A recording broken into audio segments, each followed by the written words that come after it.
Então, pessoal, hoje nós vamos ver aqui a parte de metabolismo daquelas classes de macromoléculas que nós vimos na semana passada. Obviamente, como semana que vem é a semana da biologia molecular, a parte de metabolismo de ácidos nucleicos nós não vamos adentrar, certo? A gente vai ficar em metabolismo de carboidratos, de lipídios e de aminoácidos, certo? Então, iniciando com o metabolismo de carboidratos, a gente inicia com o conceito da respiração celular, que é o processo de oxidar moléculas de glicose, gerando gás carbônico, água e muita energia na forma das moléculas de ATP, que é a principal moeda energética do metabolismo dos organismos vivos, certo? Então, a glicose usada nesse processo, ela é proveniente da digestão. A gente ingere o carboidrato, esse carboidrato ele vai ser clivado, gerando aí as moléculas de glicose ou seus precursores, né? Frutose, galactose, que vai dar origem aí à molécula de glicose. Quando o organismo não está obtendo a glicose através da nutrição, ela precisa ser obtida através do processo que a gente chama de gliconeogênese, realizado no fígado, porque a gente tem alguns órgãos dentro do nosso sistema, como o cérebro, o coração, os pulmões, que só utilizam a glicose como fonte de energia. Então, se não tiver a glicose, eles não conseguem pegar os precursores que eu acabei de falar, a frutose, um fosfenolpiruvato, né? Um fosfoglicerato, ela não consegue utilizar esses outros tipos de precursores, só consegue utilizar a partir da glicose, certo? Então, por isso que a gente precisa dessa molécula e essa via gliconeogênica, ela serve nesse sentido. O processo inicial da respiração envolve a degradação da glicose. Se esse processo faz uso do oxigênio, ele vai ser chamado de respiração aeróbica, e sem o oxigênio vai ser chamado de respiração anaeróbica. Tanto a respiração aeróbica quanto a anaeróbica possuem uma etapa inicial em comum, que é a etapa glicolítica ou a via da glicólise, certo? E aqui eu coloquei uma figurinha para vocês que destaca a importância da glicose, né? A glicose ela é muito importante ao longo da evolução ter sido escolhida como fonte energética, por quê? Porque ela é uma das poucas moléculas que podem ser armazenadas em polímeros maiores. Então a glicose ela vai poder ser armazenada no glicogênio, no amido, na sacarose, né? As fontes de armazenamento de todos os diversos organismos. Além disso, ela também vai servir a outras vias metabólicas, por exemplo, a via das pentoses fosfato, que nós não vamos conseguir ver, certo? Dando origem à ribose 5-fosfato. Onde é que a gente encontra o açúcar ribose? Lá nos nucleotídeos, né? Então, são componentes essenciais da construção da estrutura de um organismo vivo. Também vai originar a energia, né, através da oxidação pela via glicolítica, dando origem ao piruvato, que vai entrar nas demais vias.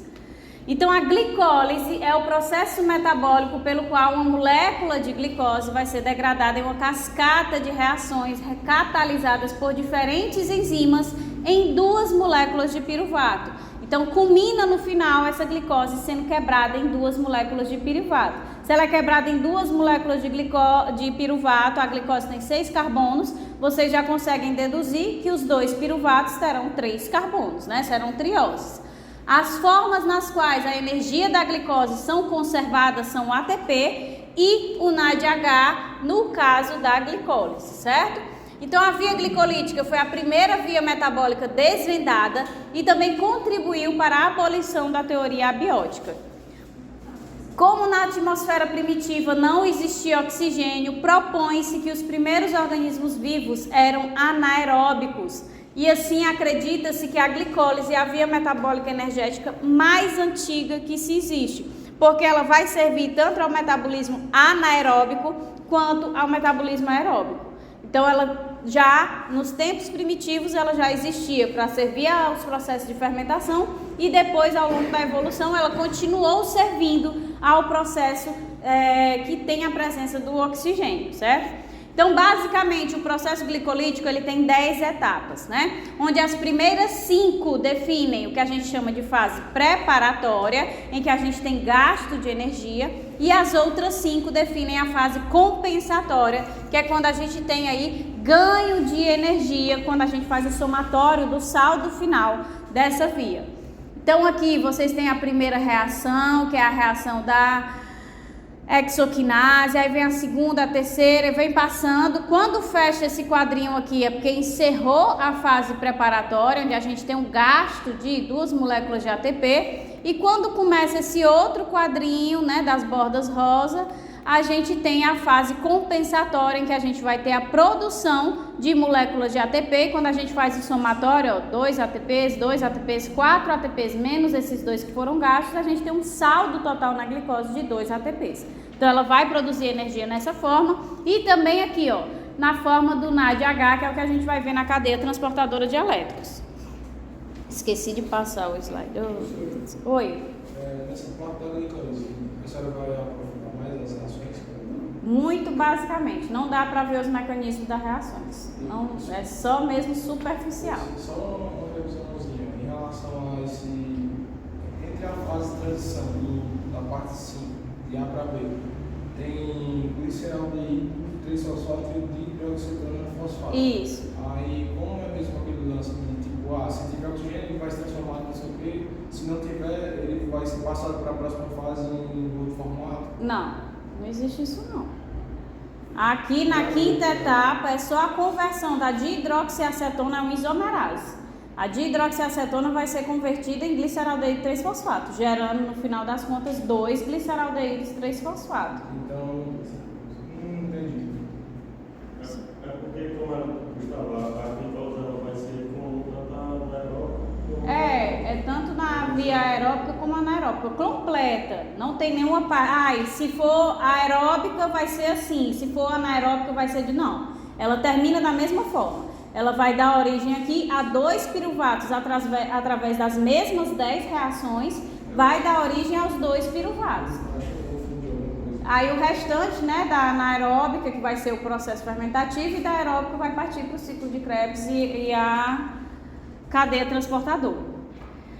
Então vocês podem perceber ao longo dessas reações aqui, né, que a gente vê aqui, ó, glicose, que era a glicose inicial, é agora a glicose 6-fosfato, depois ela passa a frutose 6-fosfato, depois aqui ela tem 2 grupos fosfato, é a frutose 1,6 bifosfato. Então os 9 intermediários da via glicolítica, eles são fosforilados. Por que tem essa necessidade de fosforilar esses intermediários da via glicolítica? Primeiro, porque a membrana ela não possui nenhum transportador para açúcares fosforilados. Então, se por acaso outra célula estiver demandando, né, um precursor da via energética de respiração e tiver uma concentração maior em uma célula, poderia sair se não existisse essa fosforilação. Como a gente não tem nenhum transportador na membrana, ele não sai da célula. Então, por mais que outros lugares demandem, ele fica restrito aos processos metabólicos dentro da célula, certo? Então, o primeiro é para reter esses intermediários dentro da célula para que a via glicolítica seja completamente finalizada. Segundo, esses grupos fosforil, eles conservam a energia das ligações. Então, toda a energia que está contida nas ligações desde lá da glicose, esse grupo fosforil que é adicionado, ele contribui para a manutenção da energia dessas ligações. Por isso que no final do processo de respiração total, a gente consegue obter uma quantidade de energia tão grande a partir de uma única molécula de glicose, certo? E por fim, porque eles contribuem para reduzir a energia de ativação da reação. Isso aqui a gente viu lá na aula passada. Existem algumas enzimas que não basta ela se ligar apenas ao substrato, ela vai precisar que outra molécula se ligue para permitir que ela mude a sua conformação a uma conformação catalítica eficiente. Então, para que ela seja eficiente de forma catalítica, ela precisa da presença do grupo fosfato. Se eu chegar aqui e pegar a glicose e for submeter a enzima da segunda reação, não vai acontecer a reação. A enzima é específica para a glicose 6-fosfato. Se não tiver o fosfato, a reação não acontece. Então, esse fosfato ele contribui para reduzir a energia de ativação da reação. A gente viu lá na aula passada, o processo catalítico, ele não vai reduzir a barreira da energia de ativação, que tinha um gráfico bem alto, aí quando a gente colocar a enzima, não fica a quantidade de energia bem baixa. Pronto, pois essa a energia que vai ser reduzida pela enzima, ela só vai acontecer se houver a presença do grupo fosfato. Então, os 9 intermediários são fosforilados por essas 3 razões, ok?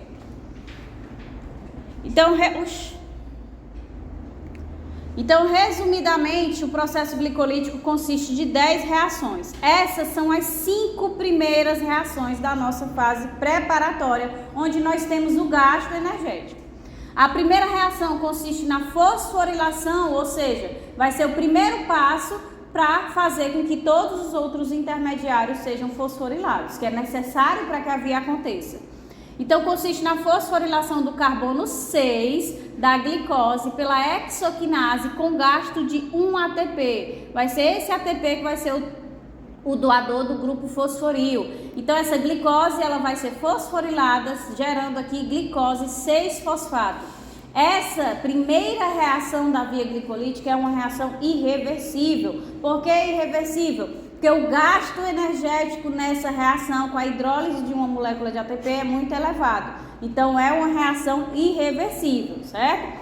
Depois disso, a glicose 6-fosfato ela vai ser convertida em frutose 6-fosfato pela fosfohexose isomerase. Então, é só uma reação de isomerização. Então, sai de glicose e vai para a frutose, certo? A terceira reação é a fosforilação dessa frutose 6-fosfato pela enzima fosfofrutoquinase 1, ou que a gente também chama de PFK1, certo?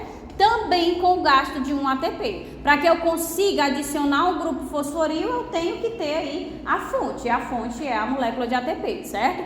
Então, quem faz essa isomerização da glicose 6-fosfato para frutose 6-fosfato é a fosfohexoquinase.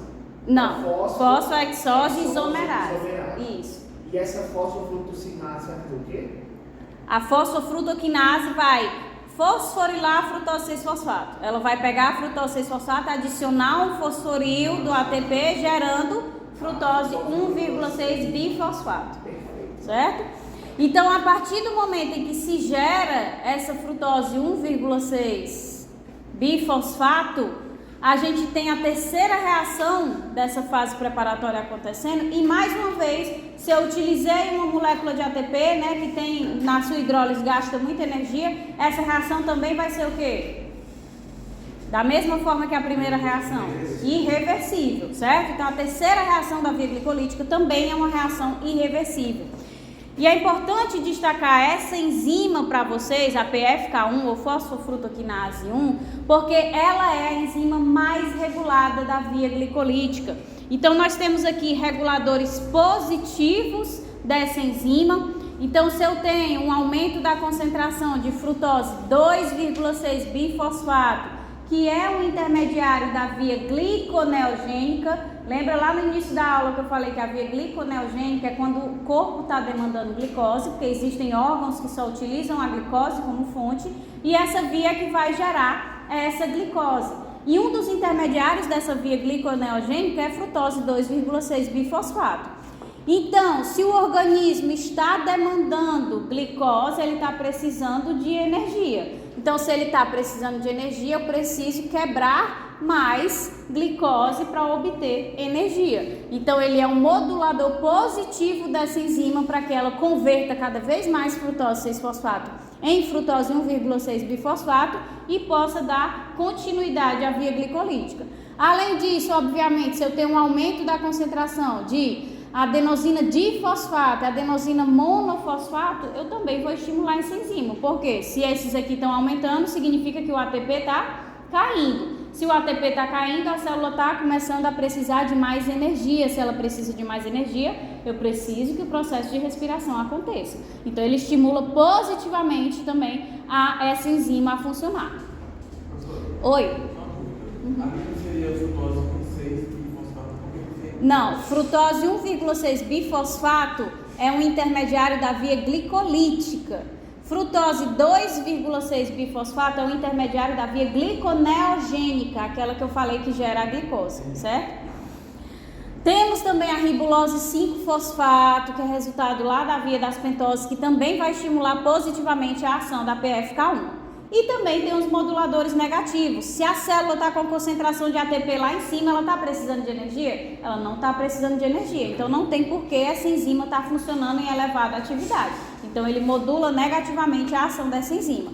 E o citrato, que é o intermediário lá do ciclo do ácido cítrico, se ele está em alta concentração, significa que a gente já tem bastante, né, precursores girando ali para produzir ATP. Então, a célula não está demandando energia, certo? Essa aldolase, ela vai transformar qual? A aldolase é a próxima reação. É. Vai entrar alguém?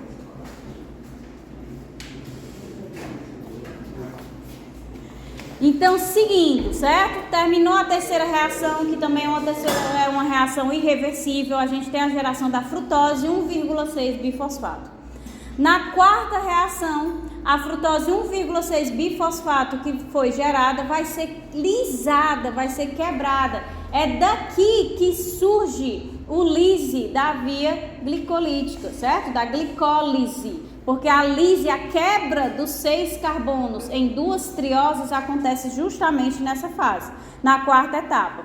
Então, a frutose 1,6 bifosfato vai ser quebrada em 2 moléculas de 3 carbonos. Aí ele vai gerar o quê? Um gliceraldeído 3-fosfato e uma dihidroxiacetona fosfato, certo? Gerou 2 trioses. Aí vem a quinta reação, que vai apenas converter essa dihidroxiacetona fosfato em gliceraldeído 3-fosfato pela triose fosfato isomerase, certo? Só uma reação de isomerização.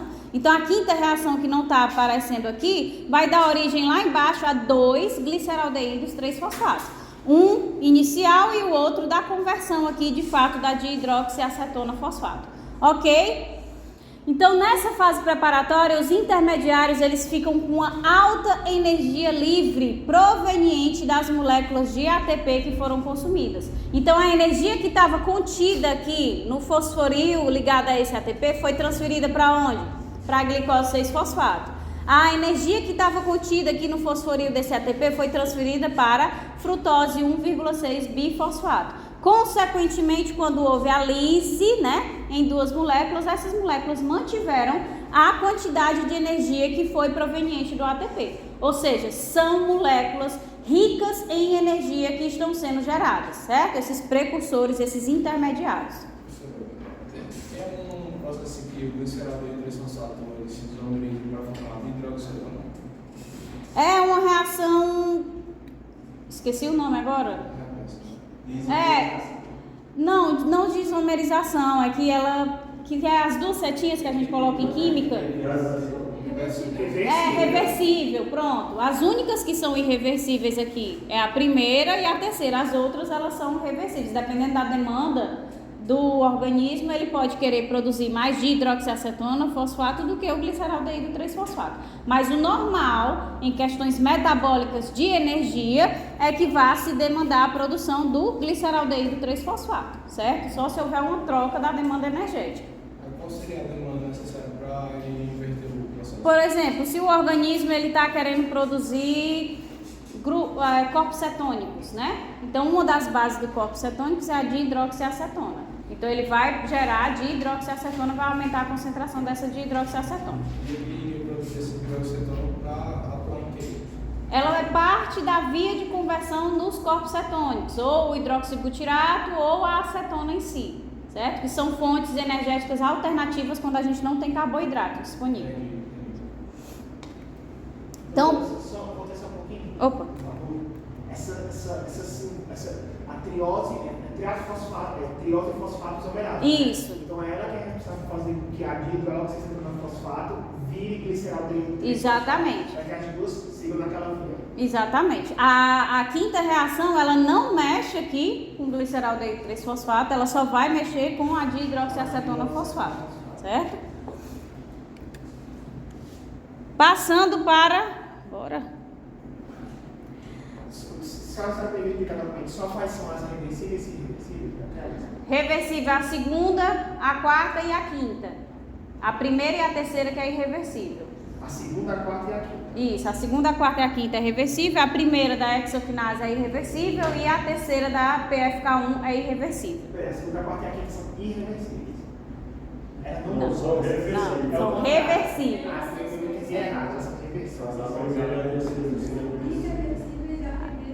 Isso, a primeira e a terceira são irreversíveis. Então, entramos agora na fase compensatória, certo? Que é onde a gente vai ter um saldo energético, onde a gente vai gerar energia. Então, a primeira reação dessa fase, a sexta reação, consiste na oxidação dos 2 gliceraldeídos 3-fosfatos gerados por 2 NAD e fosforilação destas por 2 fosfatos através da catálise da gliceraldeído 3-fosfato desidrogenase. Então a gente vai ter aqui, ó, a conversão a oxidação desses 2 gliceraldeídos 3-fosfato aqui, ó, tem 2 entre parênteses, certo? Então eles vão ser oxidados, consequentemente, os equivalentes redutores que estavam nele vão ser repassados ao NAD, por isso que gera aqui, ó, 2 NAD mais H+. Destaco para vocês que o NAD é a fonte energética que vai aparecer lá na cadeia transportadora de elétrons, certo? Então, que a gente vai ver lá na frente. Então, tenham em mente que a via glicolítica, além de gerar 2 ATPs, como a gente vai ver lá no final, ela também gera uma fonte de ATP aqui através do NAD reduzido, certo? Que a gente vai ver como é que isso acontece lá na frente. Então, esse NAD oxida os gliceraldeídos 3-fosfato e 2 fosfatos inorgânicos são adicionados a essas moléculas. Então, perceba que a gente tem gasto de ATP? Não, né? Porque é um fosfato inorgânico, não é um fosforil proveniente do grupo ATP, certo? São 2 fosfatos ou é um fosfato para cada um? Um fosfato para cada um, por isso 2 fosfatos, porque sempre a gente vai estabelecer aqui os 2, certo? Para fazer já a estequiometria de uma molécula de glicose. Então, vão gerar-se 1,3 bifosfoglicerato, certo? Esse 2,3 bifosfoglicerato vai gerar 2 3-fosfoglicerato. Então, percebam que ele perdeu o quê? Um fosfato, né? Então, esse fosfato aqui inorgânico que foi adicionado, né? E gerando aqui o bifosfoglicerato, ele vai dar origem às primeiras 2 moléculas de ATP, que são saldo energético da via glicolítica, certo? Então, vai gerar os 2 ATPs, ele perde esse fosfato no modo grupo fosforil para uma molécula de ADP, gerando 2 ATPs, cada um perde um, né? E dá origem a 2 moléculas de 3-fosfoglicerato. Doutor, então, no caso, porque assim, o gliceraldeído 3-fosfato, ele vai virar o quê? Vai virar 1,3 bifosfoglicerato. Ele pode ser chamado, esse 1,3 bifosfoglicerato, pode ser chamado de glicerato 1,3 bifosfato também ou não? Não. Então, deixa eu anotar esse nome aí. Então, isso aí, o gliceraldeído pode virar 1,3 bifosfoglicerato. bifosfoglicerato. Pronto. Aí na 7ª reação a gente converte esse 1,3 bifosfoglicerato em 2 3-fosfogliceratos, gerando 2 moléculas de ATP, ou seja, transfere os 2 fosfatos inorgânicos para 2 moléculas de ADP, gerando esses 2 ATPs. A enzima que faz isso é uma fosfoglicerato quinase. Vocês têm que se familiarizar que toda molécula que faz processo de quebra de ATP ou de produção de ATP é uma quinase, certo? Então ela vai ter essa nomenclatura. A 8ª reação vai ser a conversão desses 2 3-fosfogliceratos em 2 2-fosfogliceratos pela enzima fosfoglicerato mutase. Então ela só muda o grupo de posição, certo? Para ficar mais estável, para permitir que a via continue. E aqui eu destaco para vocês que tem, né, nessa 5ª reação que a gente tem uma isomerização. A isomerização, ela muda o grupo químico. Então, quando eu pego a glicose 6-fosfato na 2ª reação e converto em frutose 6-fosfato, através da ação de uma isomerase, eu mudei de quê? A glicose é o quê e a frutose é o quê? Então, eu mudo de aldeído para cetona, né? Então, a isomerase, ela muda o grupo químico, certo? Então, a dihidroxiacetona foi convertida em gliceraldeído 3-fosfato. Então ela deixou de ser cetona e foi convertida em aldeído na quinta reação, que também é uma isomerase que realiza. Quando a gente vem para uma mutase, ela só muda determinada ramificação de posição. Então ela tirou o fosfato do carbono 3 e botou o fosfato no carbono 2, certo? Por isso gerando agora duas moléculas de 2-fosfoglicerato.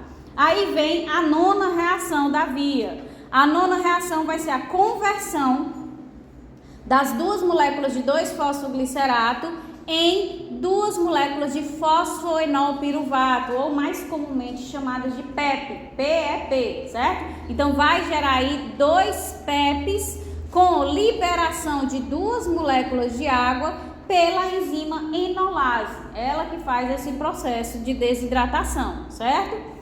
Por fim, a última reação da via é a conversão do fosfoenolpiruvato dos PEPs em duas moléculas de piruvato. Cada PEP vai dar origem a um piruvato, certo? Nessa reação vai se perder o quê? Esse fósforo, né? E esse fósforo vai ser entregue aqui a duas moléculas de ADP, gerando 2 ATPs, ou seja, mais uma vez a gente tem a produção de energia. Teve produção de energia aqui na sétima reação e vai ter produção de energia na última reação da via glicolítica. Pela ação da piruvato, quinase, né? Porque ela vai fazer essa conversão, vai produzir as moléculas de ATP. Essa 10ª reação também é uma reação irreversível, certo? Porque ela tem a doação dos grupos fosfatos direto ao ADP. Por que essa reação não é irreversível? Porque os fosfatos doados são fosfatos inorgânicos. Esse fosfato que estava ligado à molécula é o fosfato da fase preparatória lá de cima que veio do ATP. Então é um fosforil. Então por isso que essa reação vai ser irreversível e essa daqui não vai. Então reações irreversíveis da via glicolítica, a primeira da hexoquinase, a terceira da fosfofrutoquinase 1 e a 10ª reação da piruvato-quinase. Gustavo. Em relação a, por exemplo, ele vai sair de hidroxila ali, mas de onde é que vai tirar outro hidrogênio para formar água da reação móvel ali? Cadê? Tirou a hidroxila, tem um grupo fosfato aqui que ele mudou de posição também, ó. Ele foi daqui, foi para o segundo carbono, pronto. Aí vai tirar essa hidroxila, deixa eu ver de onde é esse CH2, é porque tá cobrindo aqui a molécula, eu não tô vendo. Mas provavelmente aqui não é um CH2, aqui deve ter CH, tá entendendo? É porque tá cobrindo aqui o bichinho, aí não dá pra ver a fórmula de baixo. Aqui, professor, tá dizendo que tipo, ele pega, tira a hidroxila, aí vai ter uma ligação dupla para não precisar ter hidrogênio ali para não ser do CH3. Só que onde vem esse hidrogênio para juntar com a hidroxila e formar água? Será que é o meio? Não, é da própria molécula. Deixa eu voltar aqui no início pra gente tirar essa dúvida. Aumento, vou descer aqui, ó, pronto. Aqui no final do piruvato só vai ter um CH2, aí vai ter uma ligação dupla com o oxigênio, aí vai ter C dupla O, aqui vai ter o C dupla O, o O menos, aí vai ter o carbono com a ligação dupla, ó, esse hidrogênio aqui, ele vai fazer uma ligação dupla com o oxigênio. Então, se ele está fazendo a ligação dupla com oxigênio, uma ligação simples com carbono, uma ligação simples com carbono, ele já fez as 4 ligações que ele podia. Então, sai esse hidrogênio aqui e essa hidroxila aqui, entendeu? Sai esse hidrogênio e sai essa hidroxila. Se tu voltar para o primeiro slide que não tem nada em cima, tu vai ver que vai ficar CH2, C dupla O, C, né, o grupamento, tá? Mas isso aí é para formar o fosfopiruvato? Não, isso aqui é o fosfenolpiruvato, Entendi. tá? Aí aqui é que vai estar essa molécula que é CH2 ligada ao carbono, duplo O ligado ao carbono, certo? Então vai sair o hidrogênio do segundo carbono e a hidroxila desse terceiro carbono, tá?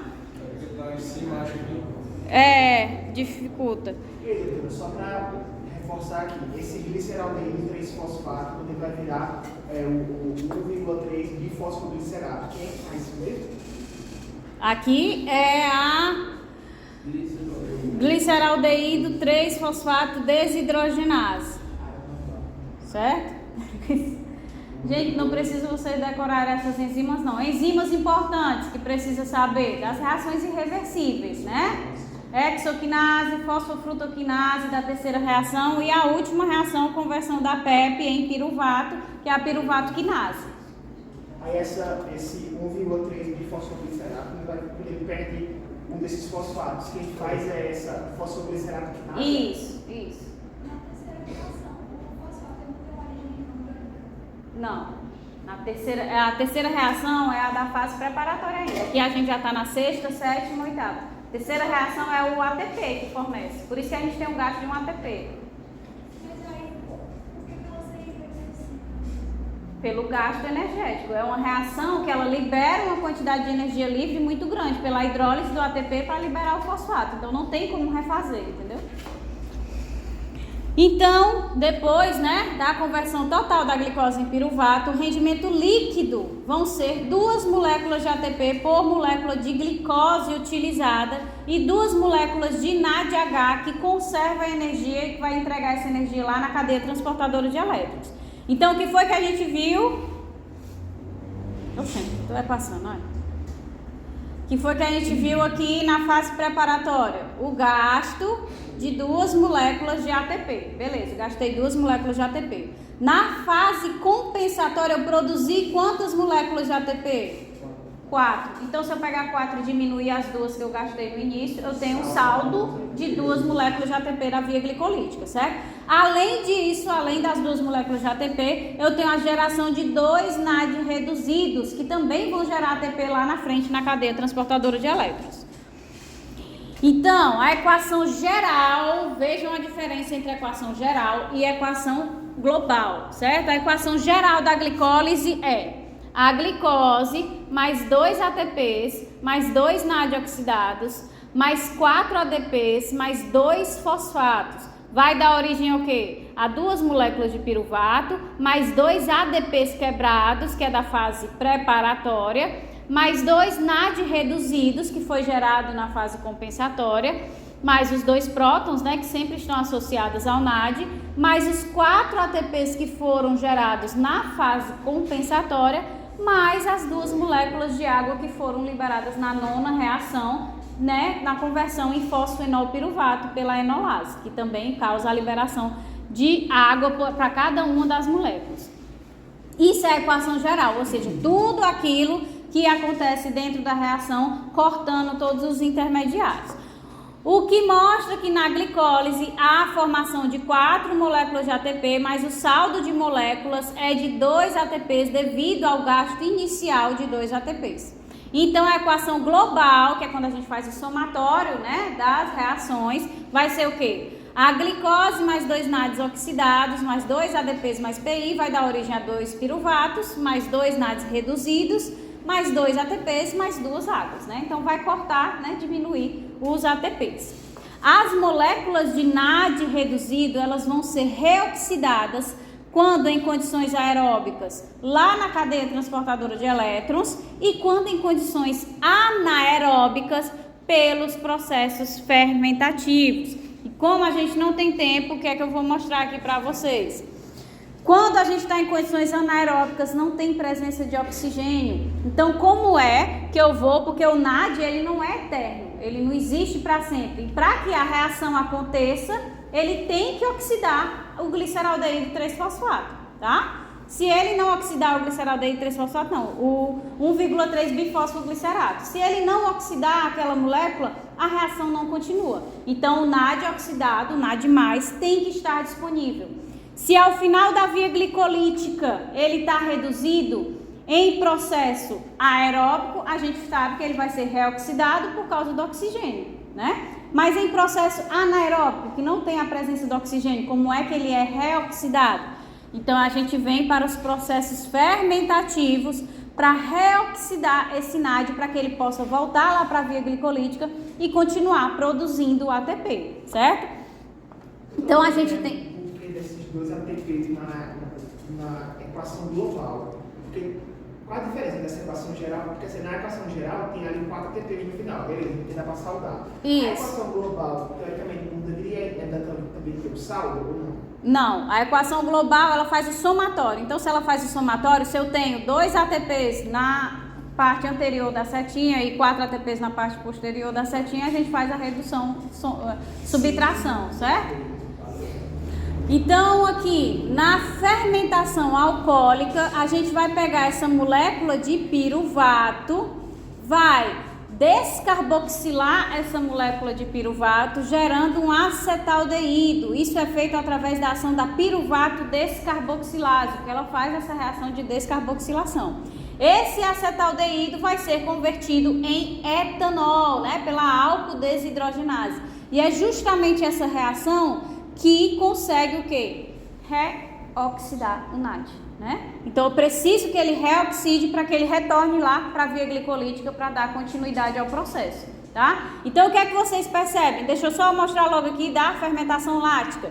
Fermentação láctica não acontece em 2 etapas, ela acontece diretamente. O piruvato ele é convertido em lactato através da enzima lactato desidrogenase. Então ela tira os hidrogênios aqui da molécula do NAD para colocar na molécula de piruvato e dar origem ao lactato, o que? Reoxidando a molécula de NAD, certo? Que também pode voltar para a via glicolítica. Então, o que vocês percebem é que aquilo que a gente tem a aplicação comercial de fato, né? Que é a produção do lactato, ou principalmente na panificação, na produção de bebidas, que é a produção do etanol com o gás carbônico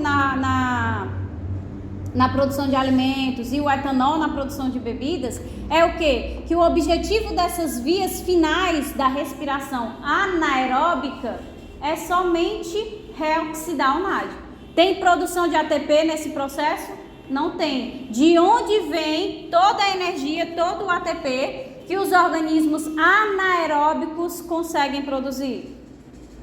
Da glicólise, né? A glicólise produz 2 ATPs e o restante do processo de fermentação, de conversão desse piruvato, só vai servir para reoxidar o NAD, não vai produzir energia. Então, toda a energia que os organismos anaeróbicos produzem é proveniente da glicólise. O que vai definir se vai ser formado o lactato ou o etanol? É o tipo de metabolismo da bactéria. Tem bactérias que fazem fermentação lática, tem bactérias que fazem fermentação alcoólica, leveduras fazem fermentação alcoólica. É uma enzima, é isso? É uma enzima específica? A que faz fermentação alcoólica, ela vai ter a presença da piruvato descarboxilase e da álcool desidrogenase, e a que faz fermentação lática vai ter a presença da lactato desidrogenase. Mas aí depende da espécie. Espécies que fazem fermentação lática, principalmente bactérias, e aqui leveduras que fazem a fermentação alcoólica. Então, nos 2 casos, tem essa produção de ATP inicial, na glicólise, o salgado da ATP, e só vai ter mais se for passar pelo ciclo de Krebs, pela cadeia transportadora. Exatamente. Na aeróbica. Na aeróbica só vai ter mais a partir dos próximos processos. E essa maior quantidade de ATP é na cadeia transportadora? Isso. Então vamos lá, aqui é só para mostrar para vocês o quanto a molécula de piruvato é importante, né? Por que a gente não poderia utilizar os outros intermediários? Por que não pegar um fosfenolpiruvato ou 1,3 bifosfoglicerato? Por que não esse, certo? Então a molécula de piruvato ela é essencial, por quê? Porque ela serve primeiro aqui, né?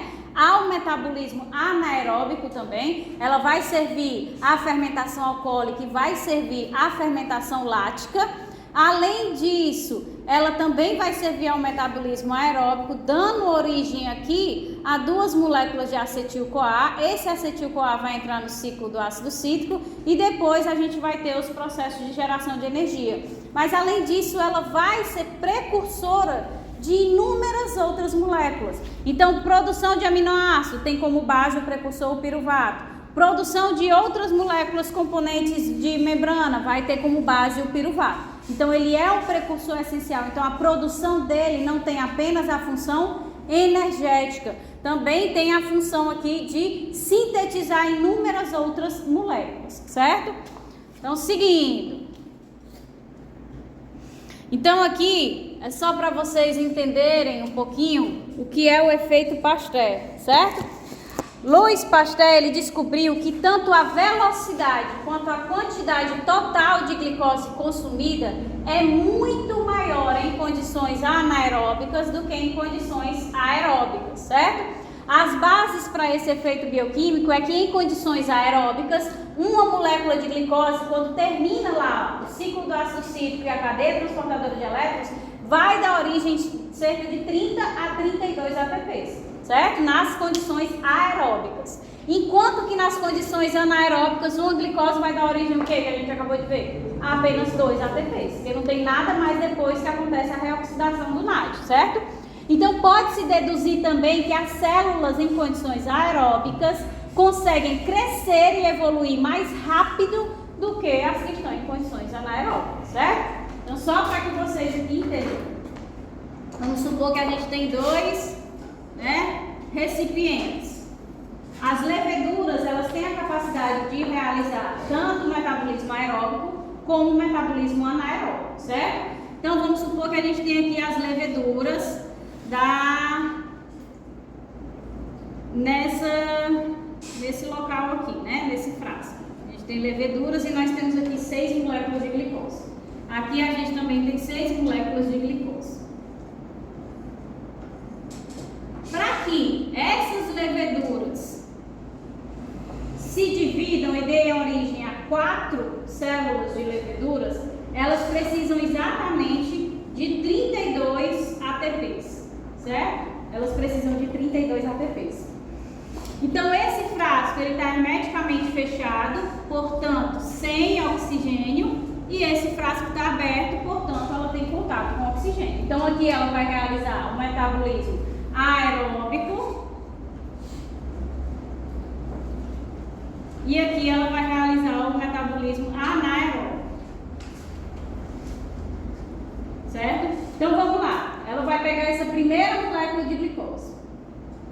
Com essa molécula de glicose aqui, na respiração aeróbica, a molécula de glicose ela vai me gerar quantos ATPs? Vamos mudar para o máximo. 32 ATPs. Então, ela quebrou uma molécula de glicose e ela já conseguiu os 32 ATPs para se multiplicar. Então, ela já deu origem aqui a 4 células. Quando a gente parte para o frasco, que está em condições anaeróbicas, ela vai quebrar essa glicose aqui. Quebrou essa glicose, ela obteve quantos ATPs? 2 ATPs. Para ela se dividir, ela precisa de 32. Então, ela vai precisar quebrar, degradar muito mais glicose, 16 glicoses, para ela conseguir chegar nos 32 ATPs e aí poder se replicar em 4. Vocês estão entendendo? Então, a velocidade, a quantidade de glicose consumida nas condições anaeróbicas vai ser muito maior para que ela consiga realizar a mesma coisa que em condições aeróbicas, certo? Além disso, como eu quebrei uma molécula e já consegui a quantidade, eu já consigo me multiplicar. Para ela quebrar as 16 glicoses vai demorar muito mais, Então, o processo de desenvolvimento, de crescimento, de divisão, de evolução da célula em condições anaeróbicas é muito mais lento do que em condições aeróbicas. Ok? Oi? Você na fermentação de iogurte, degrada a lactose, ela degrada a lactose, ela usa a lactose. Aí quem tem intolerância à lactose, aí não poderia, no caso, consumir iogurte, não tem lactose, mas a bactéria não degrada. Se tiver uma bactéria que estiver degradando a lactose, o iogurte é sem lactose, porque o princípio é ter a presença da lactase, que vai quebrar essa lactose. Se ela está presente com bactéria que degrada a lactose ali, mas provavelmente não é a lactose. Assim, tipo, não tem gente que é intolerante à lactose? Isso. Aí no caso da lactose presente no leite, só que no caso do No caso lactose o quê? Fala mais devagar, que eu não estou lactose entendendo. presente no leite, Sim. Aí no caso do iogurte não tem mais lactose, porque a bactéria já é degradada. Não, sempre tem um remanescente. Para que a gente considere, eu sou intolerante, o produto completamente livre de lactose, ele tem que ter a presença da enzima. Porque aí eu garanto que ele foi e degradou todas as moléculas de lactose lá. A presença da bactéria ele só vai ajudar ali, né, na astringência, na formação da estrutura, na textura do iogurte, mas não vai quebrar todos, vai escapar. Um ou outro molécula vai escapar. E aí você não pode lançar no mercado um produto que tenha traços da molécula que pode causar algum problema no outro, certo? Tem que ter a presença da enzima completamente. Então vamos lá, vou passar aqui o meu dedinho. Tem apagador, professora. Aonde? Não, na minha bolsa. Me dei meu dedo tanto preto aqui, mas Professor também. Quer uma apagador? Quer uma louça? achou um pouquinho aqui, mas não tem nada. Vou deixar aqui, viu? Pronto, beleza.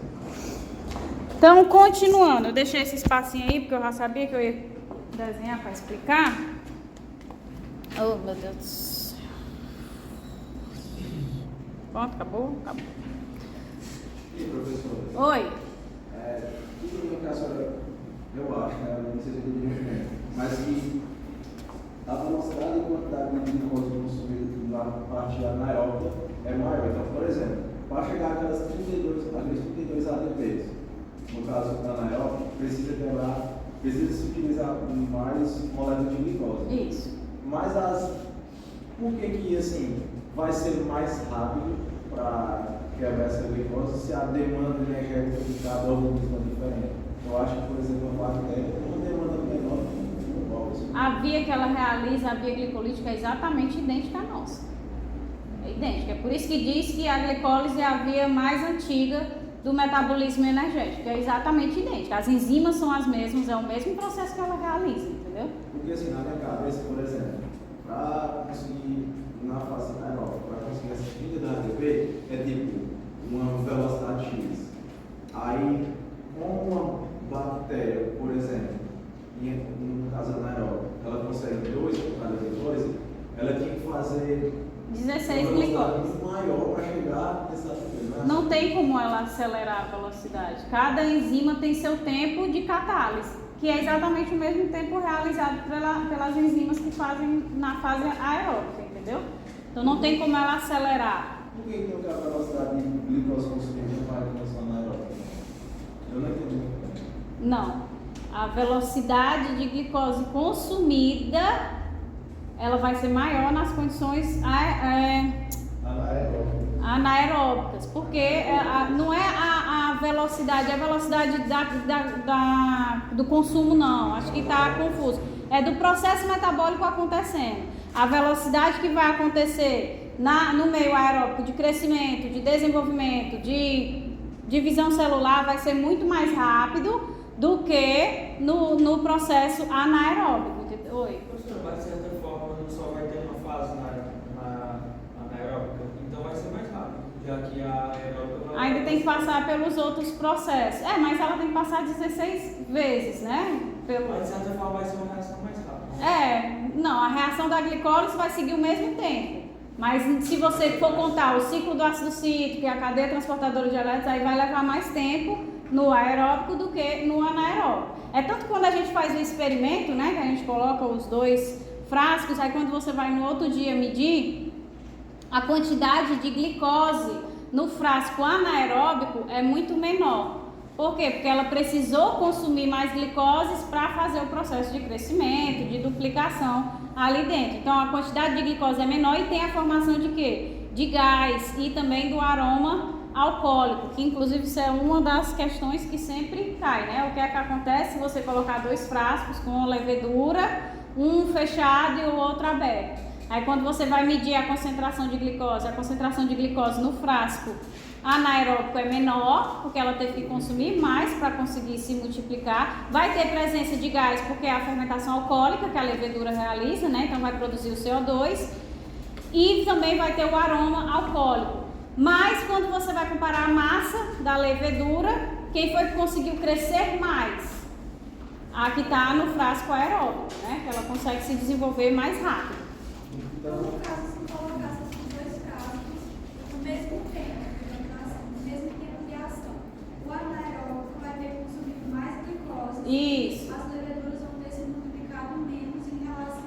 Exatamente, é isso que estava lá, né? Que a velocidade de consumo vai ser muito mais rápida no frasco anaeróbico do que no aeróbico, certo? Porque ele vai ter que consumir muito mais para conseguir se multiplicar. No entanto, ele nunca vai conseguir chegar ao patamar da célula que está crescendo em condições aeróbicas, certo? Então, professor, só para você entender. Então, esse crescimento e evolução vai ser mais rápido nas aeróbicas. Exatamente. Mas o consumo é mais rápido nas anaeróbicas porque tipo, ela só produz água e já vem consumindo, né? Isso, porque ela precisa, por exemplo, se fosse uma competição, quando a gente faz a prática, elas estivessem competindo, a anaeróbica ia ficar consumindo muito mais rápido para tentar chegar onde a aeróbica está chegando, tá entendendo?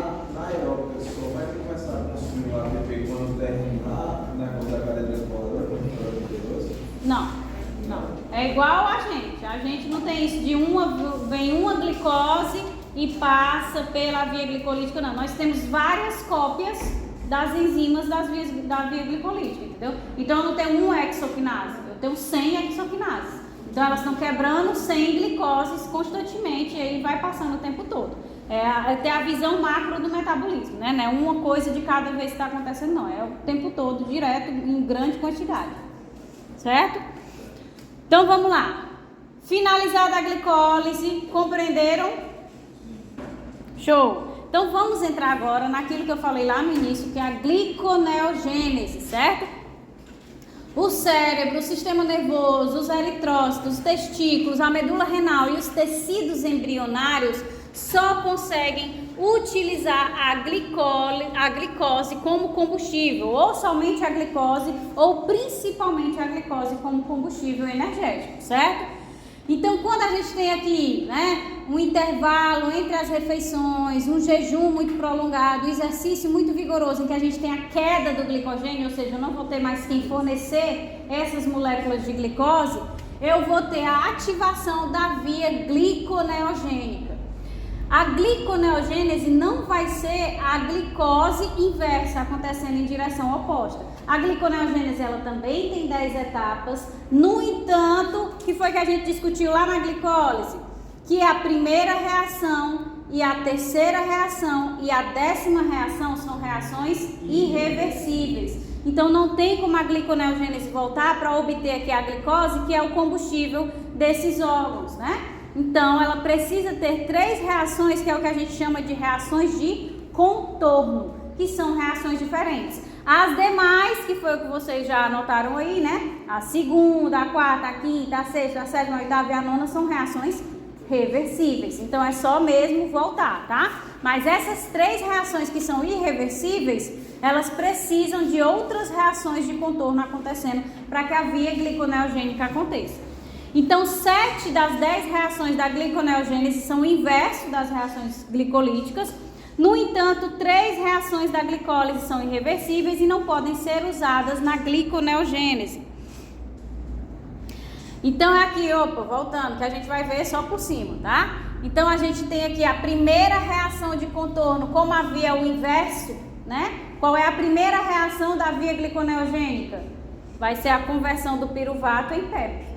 A primeira reação da glicólise é a conversão da glicose em glicose 6-fosfato. Da gliconeogênica é justamente o inverso, é a última reação. Então, a primeira reação de contorno vai ser a conversão do piruvato em fosfonilpiruvato. Então, a gente tem aqui, primeiro, a conversão do piruvato em oxalacetato, certo? Com o gasto de 2 moléculas de ATP.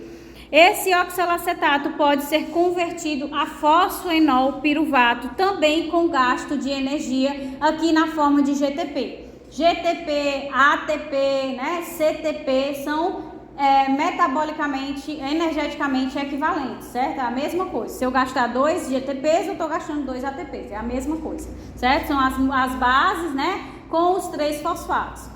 Então, eu tenho um gasto aqui de 4 moléculas energéticas para produzir esse fosfoenolpiruvato. Então, subiu, né? O inverso, beleza.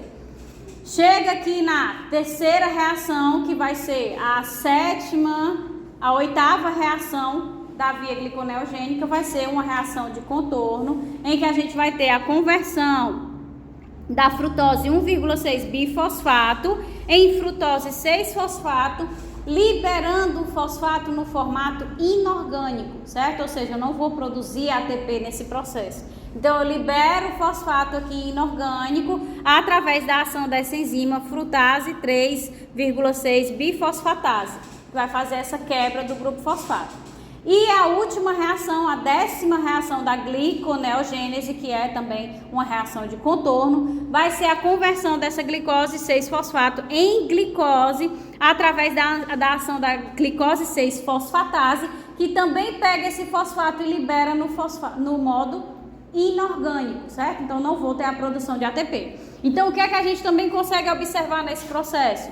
Que para que a via gliconeogênica aconteça e eu produza essa glicose, eu tenho gasto de 4 moléculas de ATP, né? 2 ATPs, 2 GTPs, é equivalente energeticamente. Então, eu gasto 4 ATPs. Então, pode se perguntar por que a célula vai fazer isso, né? Por que a célula vai fazer isso? Porque existem tecidos que só podem usar glicose. Então, se eu não estou me alimentando, se a glicose que tem dentro da minha célula acabou completamente, o glicogênio ele já foi todo quebrado, eu não tenho mais nenhuma glicose, o cérebro vai parar de funcionar porque eu não tenho mais glicose? Não, ele vai dar um jeito de produzir essa glicose. Então, ele pega outros precursores, ele vai quebrar um aminoácido, ele vai quebrar um ácido graxo que gera o acetil-CoA. Esse acetil-CoA pode ser convertido em piruvato. E aí ele pega esse piruvato e entra na via gliconeogênica para lá no final gerar a glicose que esses órgãos necessitam. Compreenderam? Então, por mais que seja uma via que demande muita energia, ela é essencial nessas situações para que o organismo continue funcionando.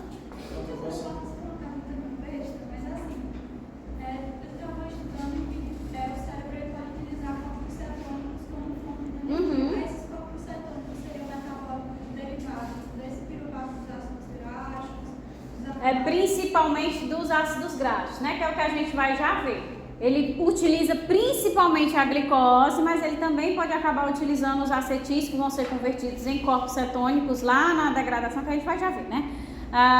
No metabolismo dos ácidos graxos, e aí esses corpos cetônicos podem servir de fonte energética. Só que tem uma coisa, quando eles são produzidos em excesso, eles começam a decair o pH, então começa a ficar um pH ácido. E aí tem a cetoacidose, que pode afetar drasticamente o cérebro de forma irreversível.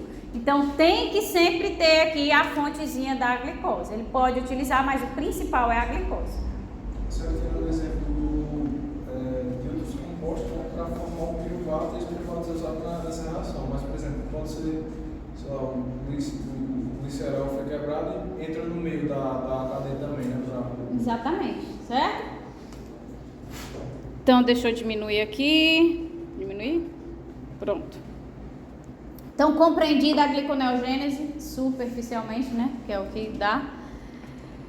Então, nós também temos o processo metabólico da glicogênese, certo? Que é o processo bioquímico que transforma a glicose em glicogênio. Aí, no caso, como nós voltando, no caso, as reações que seriam diferentes. Seria a primeira, seria a 10ª, mas aí agora seria a 18ª e... Não, peraí, a primeira, a 8ª e a 10ª. Isso. Então, ocorre virtualmente em todos os tecidos animais, mas é proeminente no fígado e nos músculos. O músculo armazena apenas para consumo próprio e só o utiliza durante o exercício quando há necessidade de energia rápida, e ele vai ser consumido aí totalmente cerca de 24 horas após a última refeição. Então, a formação de glicogênio permite o acúmulo de glicose nas células sem aumentar a pressão osmótica dentro destas. Isso a gente já tinha discutido lá na aula das classes de carboidratos. Por que foi escolhido, né, o polissacarídeo glicogênio para armazenar energia dentro das células? Porque se a gente estivesse armazenando na forma de glicose, a gente ia alterar o pH osmótico, né, a pressão osmótica, ia puxar muita água e a célula ia se romper e ia morrer. Então, o polissacarídeo, por ele não ser, né, redutor, ter tudo aquilo, ele não vai alterar o potencial osmótico da célula, então não vai causar esse problema. As moléculas de glicogênio, elas crescem por transferência de resíduos de glicose catalisada pela enzima glicogênio sintase. Essa enzima ela vai adicionando as moléculas de glicose a um primer inicial. Ela precisa do primer, que é uma proteína chamada de glicogenina ligada a 4 moléculas de glicose. Tem a enzima que catalisa, né, a polimerização da glicogenina com 4 moléculas de glicose, que eu não coloquei porque não tem como a gente entrar nisso. Então, o doador da glicose vai ser o UDP-glicose, que se forma a partir da glicose 1-fosfato, obtida pela transformação da glicose 6-fosfato. Então, chegou, né? Tem um excesso de glicose, a gente se alimentou, acabou de se alimentar, tem um pico de glicose. A glicose entra na célula, primeira coisa que acontece é a conversão da glicose a glicose 6-fosfato. Quem é que converte a glicose em glicose 6-fosfato? Hexoquinase, exatamente. Então, beleza, tem um acúmulo de glicose 6-fosfato, algumas vão continuar na via glicolítica, mas como eu tenho um excesso, eu acabei de me alimentar, as outras, as demais, vão ser desviadas para o armazenamento na forma de glicogênio. Então, essa glicose 6-fosfato, através da ação da enzima fosfoglicomutase, vai ser convertida em glicose 1-fosfato. Mais uma vez, né? Se é uma mutase, só vai mudar o fosfato de posição. Sai do carbono 6, vai para o carbono 1. Depois disso, a gente tem a enzima UDP-glicose pirofosforilase, que vai adicionar um grupo UDP à molécula de glicose 1-fosfato. Então, ela libera um pirofosfato. Então, o que é que essa enzima faz? Ela vai substituir. Por que há necessidade da presença do grupo fosfato? Porque essa enzima ela só vai conseguir adicionar a uracila de fosfato, né? A uridina de fosfato, se ela pegar e tiver a presença do grupo fosfato já ligado aqui à molécula, certo? Então, ela vai substituir esse fosfato por um UDP. Quantos fosfatos tem ligado a UTP? 3, né? Eu não vou ligar o UDP, uridina de fosfato, então tá sobrando um fosfato, né? Então fica um fosfato mais esse fosfato aqui que gera o quê? Uma molécula que a gente chama de pirofosfato, que são 2 fosfatos juntos, certo? Na forma inorgânica.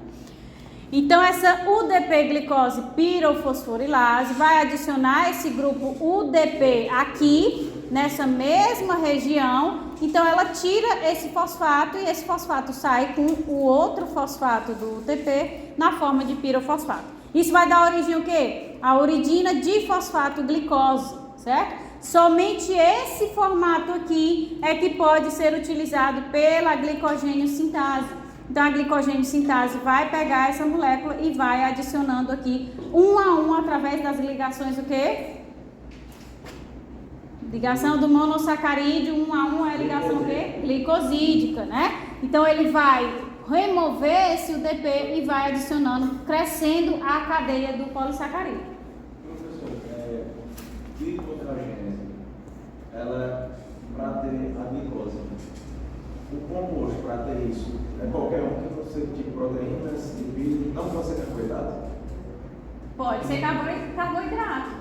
Mas normalmente a gente já exauriu, né? Não é em jejum prolongado, né? Esse tipo de coisa. A não ser que ela comece a degradar os carboidratos da própria célula. A pegar a glicogênese, por exemplo, a ter glicose, isso não pode ser gliconeogênese, né? Pegar o quê? O glicogênio. Já vai ter exaurido o glicogênio. Porque jejum prolongado, exercício vigoroso, intervalo entre refeições, o glicogênio ele dura no máximo 24 horas, entendeu? Se você não estiver fazendo nada, ele dura 24 horas. Se você estiver fazendo, ele vai exaurir rapidamente, certo? Mas o processo para ter a glicose é gliconeogênese. É a gliconeogênese, certo? Então aqui, mas pode ter outras fontes, por exemplo, a degradação dos ácidos graxos, vai me dar origem aqui a um desses intermediários, um fosfenolpiruvato, um piruvato, e aí eu já consigo colocar dentro da via gliconeogênica. Eu preciso de um desses intermediários. Nem sempre a via gliconeogênica vai ter origem aqui, no piruvato, certo? Eu posso ter outros precursores que estão livres ali dentro da célula. É comum? Não é. Foco mesmo é que vem aqui um oxalacetato, um piruvato para dar origem à via gliconeogênica, certo? Primeiro vem a glicogenose, né? Aí quando acaba a glicogenose, menores, e aí começa a gliconeogênese. Tenham sempre a visão macro que nem tudo metabolicamente dentro da célula é separadinho. Não é porque está acontecendo a glicogenólise, mas essas glicoses que estão sendo quebradas aqui, elas já vão ser direcionadas a esse processo metabólico especificamente. Então, eu preciso quebrar ou gerar glicose através da gliconeogênese para outro processo, entendeu? Então, o metabolismo, ele não é uma coisa separada, ele é uma coisa completamente integrada, certo? Então, beleza. Veio a glicogênio sintase e foi adicionando a uridina de fosfato glicose. Então, ele vai perdendo aqui, né? Essa última UDPzinha, só fica lá no final. O último monossacarídeo que foi adicionado tem esse UDP ligado, certo? Se aqui é uma cadeia grande já de glicogênio, então está sendo adicionado lá nas ligações que a gente mostrou. Tem a alfa 4 e tem a alfa 6, que é onde tem as ramificações do glicogênio, certo? Então está sendo formado esse glicogênio. Se por acaso vai iniciar a formação de um glicogênio novo, para que a glicogênio sintase adicione essa uridina de fosfato glicose a uma nova molécula de glicogênio, ela precisa que antes tenha a formação da glicogenina com mais 4 moléculas de glicose.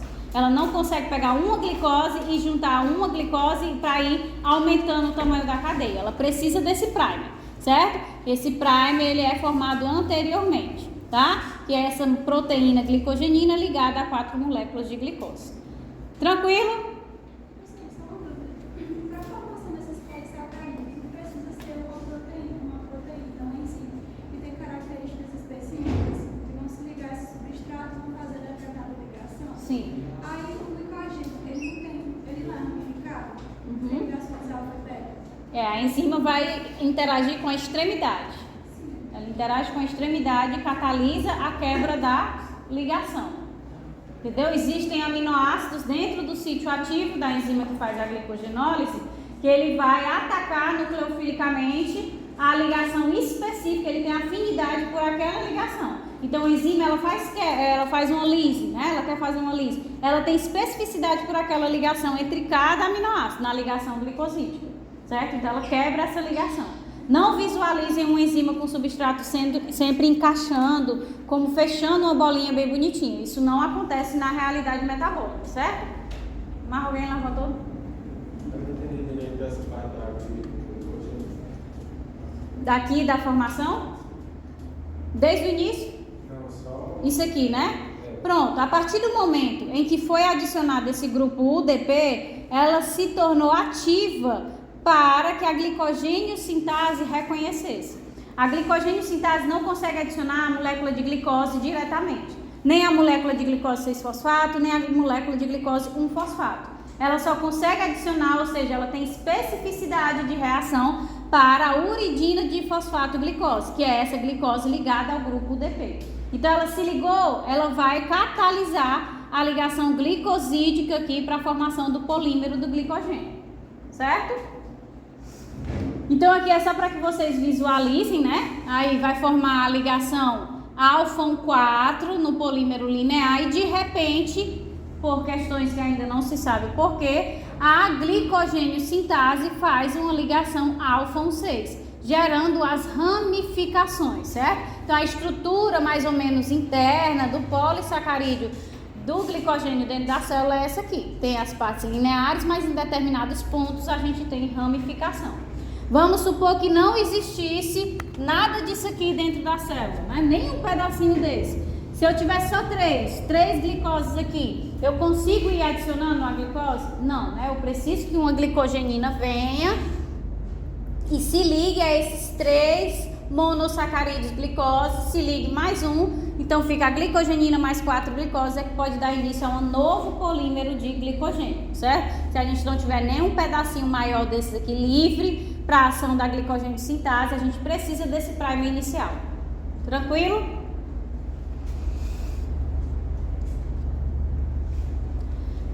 Para finalizar essa primeira parte, a gente dá a nossa primeira pausa.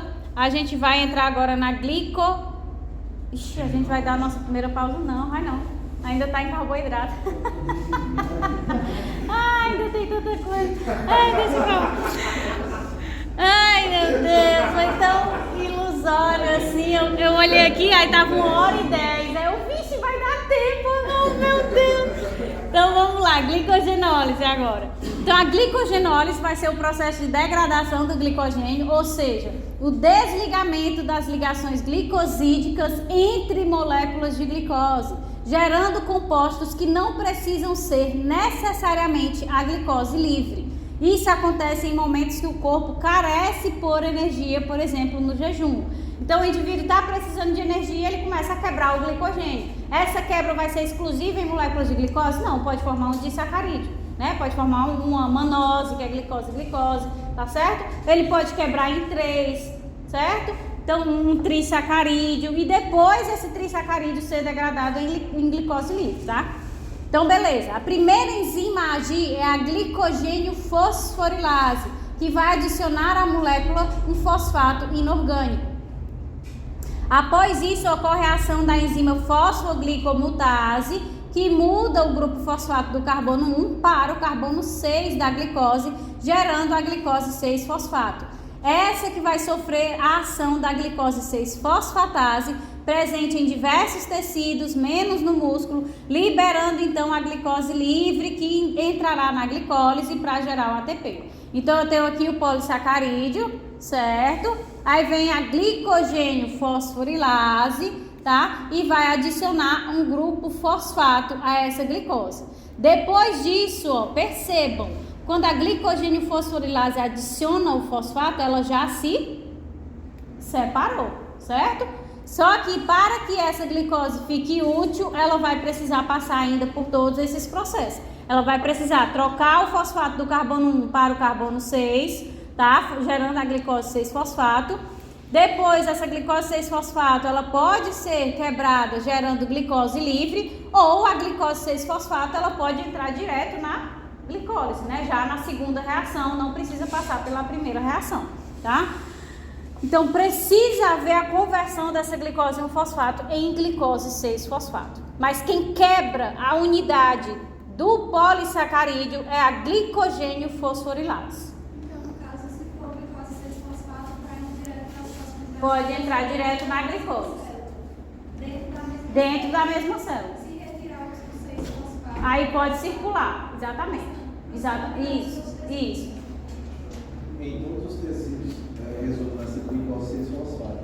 Mas no músculo, como não tem a glicose 6-fosfatase, ela já vai entrar no processo. Ela pode já entrar direto, ou se ele estiver demandando glicose para a formação de outras moléculas, certo? Essa glicose vai sair, por exemplo, lá do fígado, né? Depois que ela passar pela fosfatase, ela sai lá do fígado e é encaminhada para o músculo se ele necessitar para outros processos metabólicos. Mas lá dentro ele já pode utilizar a glicose 6-fosfato na glicólise. Então, tanto por causa disso, porque não vai ter glicose como resultado, mas também como no músculo.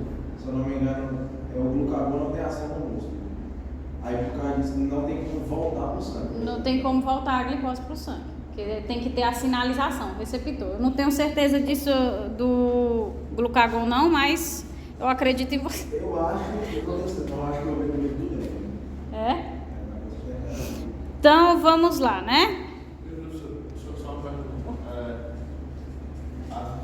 A senhora vai dar tudo isso de manhã ou é de manhã de tarde? É só de manhã. É só de manhã, bicho. E ditar até o quê? Vai ter que dar. Ditar até o quê? Sinalização.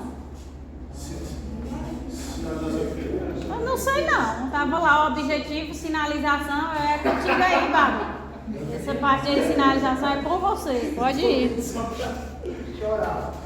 Então aqui, ó, o principal hormônio que sinaliza para a quebra das moléculas de glicogênio é o glucagon, certo? Então a gente tem a hipoglicemia, a queda da glicose, aí o glucagon é liberado e estimula as células a começar a degradar o polissacarídeo que está lá reservando essa energia.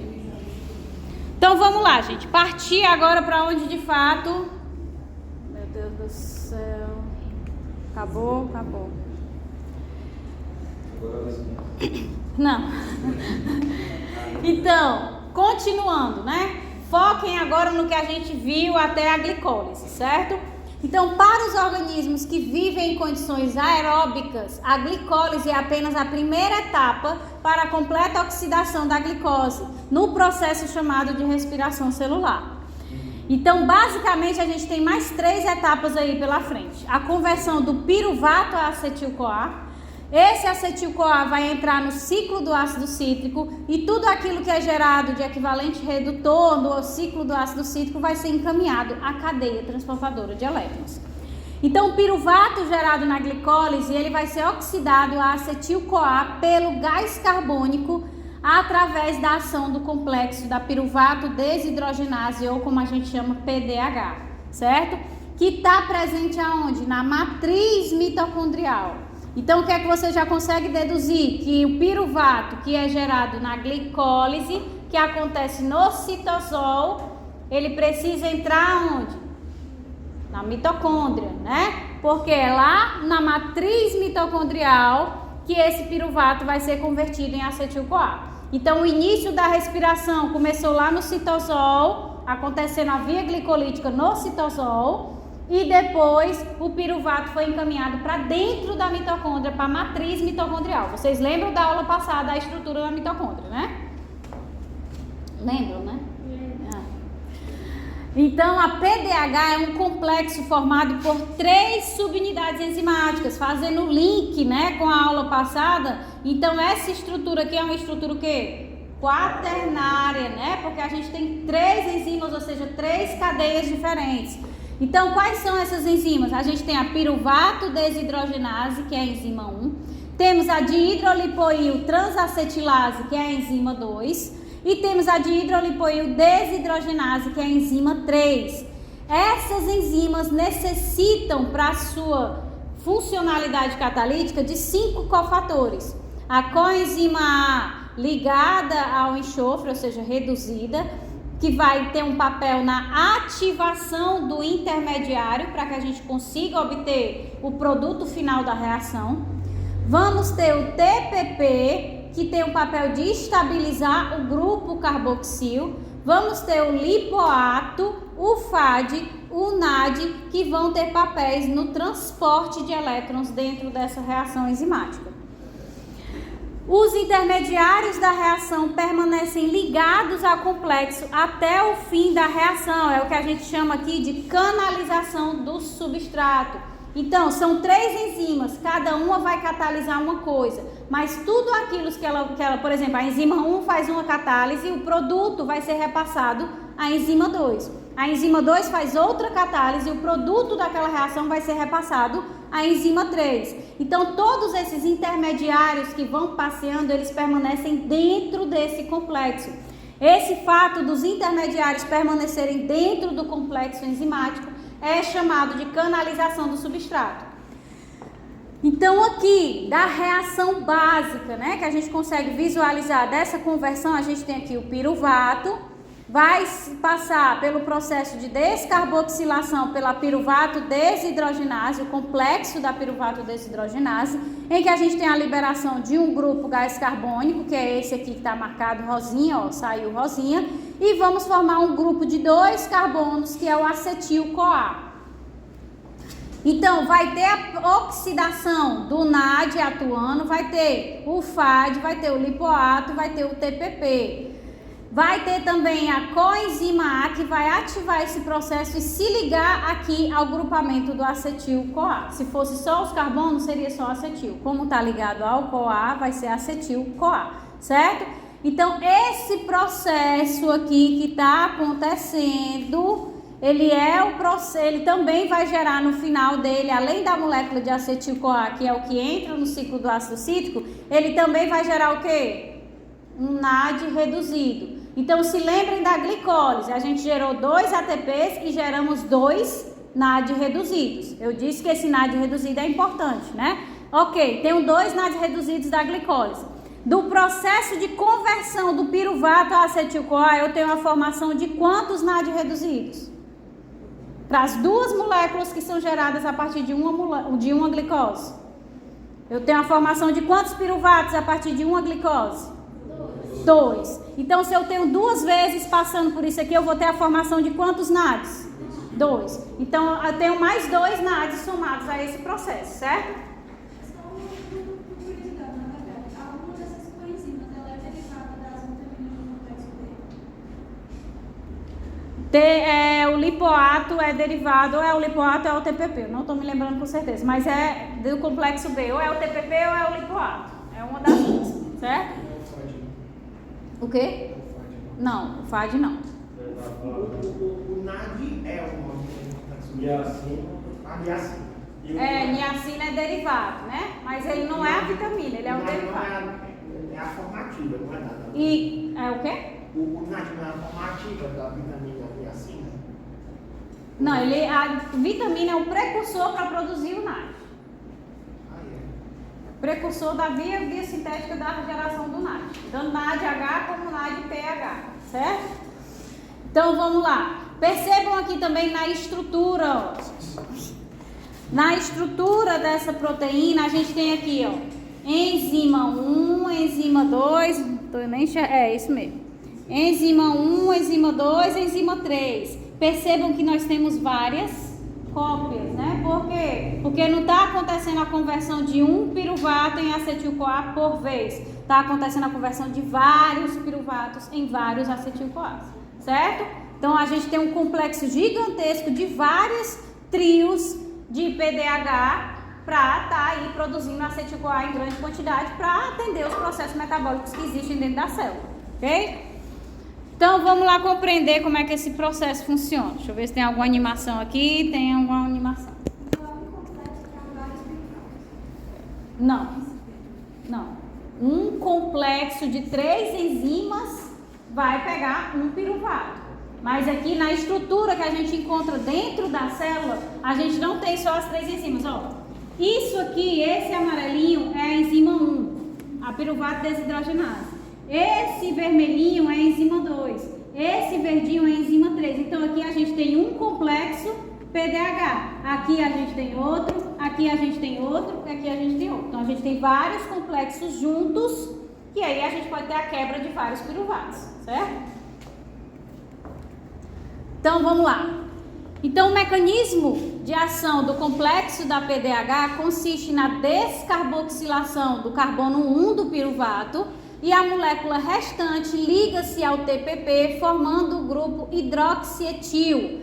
Essa é a etapa mais lenta e limita a velocidade da reação. Então, a gente tem aqui que essa reação é catalisada pela piruvato desidrogenase. E qual é o cofator necessário para o funcionamento da piruvato desidrogenase? O TPP, certo? Dos 5 cofatores, dessa primeira enzima é o TPP. Então vem aqui o piruvato, ele sofre uma descarboxilação aqui e esse grupo de 2 carbonos fica ligado ao TPP. Como é chamado esse grupo de 2 carbonos ligado ao TPP? Hidroxietil, certo? Beleza. A primeira enzima gerou o hidroxietil. Na segunda fase, né, na segunda ação enzimática, o grupo hidroxietil é oxidado pelo grupo lipoil-lisina, reduzindo a ligação enxofre-enxofre, gerando aí 2 grupos tiol, né? Você vai reduzir e vai ligar o hidrogênio, liberando um grupo acetil, que vai ser transesterificado pela coenzima A para formar acetil-CoA e liberá-lo. Então, a gente tem aqui o hidroxietil, pela canalização do substrato, esse hidroxietil vai ser repassado para a enzima 2, certo? Quais são os cofatores que estão atuando aqui na enzima 2? O CoA, né, a coenzima A, e a gente também tem o quê? O lipoil ligado ao aminoácido lisina da proteína, certo? Então, esse hidroxietil entrou aqui, tá? E o fato dele estar ligado aqui na forma reduzida vai reduzir as moléculas de enxofre desse grupo lipoil. Se ele está reduzindo o grupo lipoil, significa que ele está perdendo os seus hidrogênios para esse grupo lipoil, certo? Então, esse grupo fica reduzido e isso permite que essa molécula de 2 carbonos se desligue do TPP e possa se ligar a quem agora? A coenzima A, certo? Então, quando ela faz a redução do grupo lipoíl, ela perde os hidrogênios para o grupo lipoíl, permitindo que o TPP saia e ele fique livre para interagir com a coenzima A. Interagiu com a coenzima A porque ela tem a capacidade de transesterificar ele, ó. Ela transesterifica esse grupo de 2 carbonos, formando o acetil-CoA. Então, o produto, o objetivo final, né, desse complexo, ou seja, que é a produção do acetil-CoA que entra no ciclo do ácido cítrico, ele já é liberado aonde? Na enzima 2 do complexo da PDH, certo? Então, esse acetil-CoA já é liberado aqui. E o que acontece a seguir? Por que necessita, então, professora, dessa terceira enzima? Porque esse grupamento lipoíl, ele não está todo reduzido? Ele precisa voltar ao seu estado inicial para que ele possa pegar outro hidroxietil e converter, entendeu? Então, a terceira enzima tem esse papel de reciclar, né? As demais reações são necessárias apenas para restabelecer a forma oxidada da lipoilisina, preparando o complexo para um novo ciclo.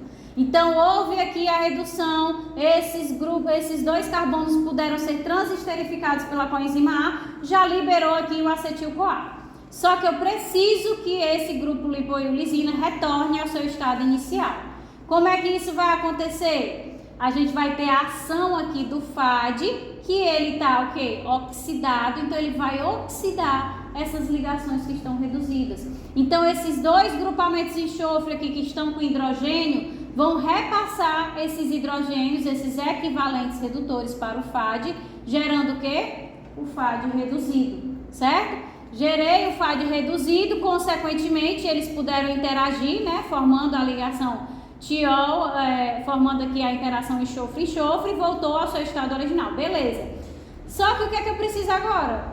Eu preciso que esse FAD retorne à sua forma oxidada. Como é que o FAD vai retornar à sua forma oxidada? Eu venho agora com um NAD, o quinto cofator dessa reação. Esse NAD oxidado vai receber esses equivalentes redutores do FAD e ele retorna à sua forma oxidada. E quem é que fica reduzido agora?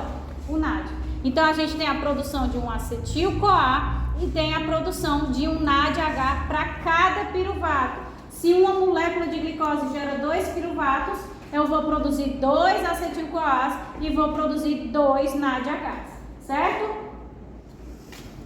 Peraí, deixa eu só um papo sobre aqui. Deixa.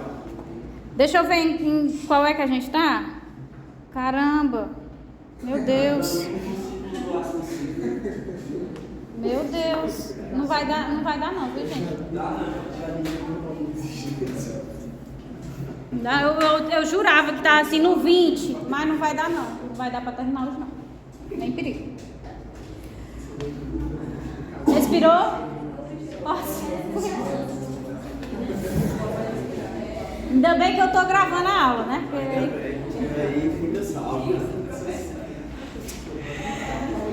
Então, beleza, pessoal. Daquelas 3 etapas que a gente viu, a gente acabou de ver a primeira. Conversão do piruvato em acetil-CoA. Agora, esse acetil-CoA, ele precisa entrar no que a gente chama de ciclo do ácido cítrico, certo? Então, o acetil-CoA gerado, ele vai ser oxidado pela via cíclica do ácido cítrico. A cada rodada do ciclo, uma molécula de acetil-CoA entra, 2 de gás carbônico são liberadas e o oxalacetato utilizado é regenerado. 4 das 8 etapas desse ciclo são oxidações e a energia oxidativa é muito bem conservada na forma das coenzimas NAD e FAD. Então percebam, até agora é respiração aeróbica, mas vocês viram em algum momento a ação direta do oxigênio? Não, quem faz os processos de oxidação dessas moléculas são as moléculas de NAD e FAD oxidadas, certo? A importância do ciclo do ácido cítrico não é apenas gerar energia. Os seus intermediários são precursores de uma ampla variedade de produtos. Então a via não é a mais curta, o que parece contra, né, o princípio biológico de economia máxima. Mas não é, porque essa via do ciclo do ácido cítrico é uma via anfibólica. Ela vai servir tanto ao catabolismo como ao anabolismo. Então ela vai servir ao catabolismo no processo de geração de energia, mas ela também vai servir ao anabolismo, por quê? Porque os seus intermediários vão dar origem aqui a inúmeros produtos biosintéticos, aminoácidos, nucleotídeos, proteínas, grupos M, certo? Com seus intermediários. Então é por isso que ao longo do processo evolutivo foi selecionada essa via mais extensa, porque ela vai servir tanto para produzir energia, como também para gerar os precursores de outras moléculas metabólicas, tá? Obrigada pela água.